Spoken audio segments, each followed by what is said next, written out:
সেই কারণে তো আমাকে তাই না? আমি তো আজকে আমার বাইরে থাকতাম সেই প্রশ্নই তো অ্যাটিটিউড লাইক দ্যাট। আমরা আপনাদের পেইড পিয়ার এজেন্ট, আপনাদের যখন খুশি আমাদেরকে ডাকবেন, আমরা এখানে এসে আপনাদের সুন্দর সুন্দর কথাগুলো প্লে করে দেবেন। আবার যখন ইচ্ছা আপনারা হচ্ছে গেটটা লাগাই দিবেন। আপনি যাচ্ছেন না? আপনি আসবেন? এটা আমাদের সমাজ ছিল। Wait a minute. হ্যাঁ আজকে কি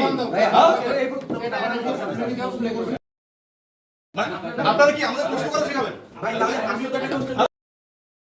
হ্যাঁ সে কারণে তো আপনি আমাকে ডেকেছেন তাই না? আমরা তো আজকে আমার বাইরে থাকতাম সেই প্রশ্নই তো করছি। আমি কিন্তু সেই কারণে বাইরে থাকতাম।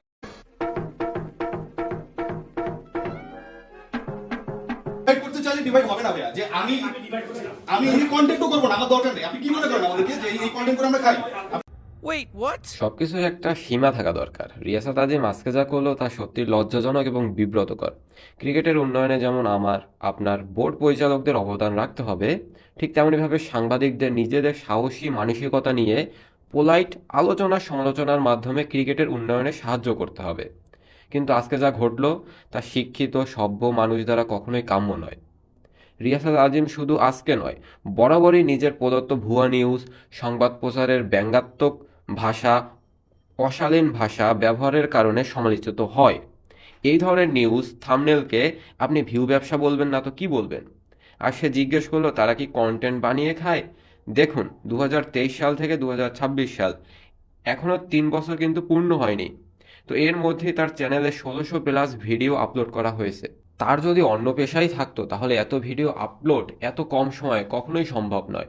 তার মানে সে এই কন্টেন্ট বানিয়েই খায়। তার কিন্তু আরেকটা ইনকাম সোর্স আছে, সেটা হলো দালালি করা। নির্দিষ্ট একটা ক্রিকেটারের দালালি করা। এই নির্দিষ্ট ক্রিকেটারটা আসলে কে আপনারাই কমেন্ট বক্সে বলুন।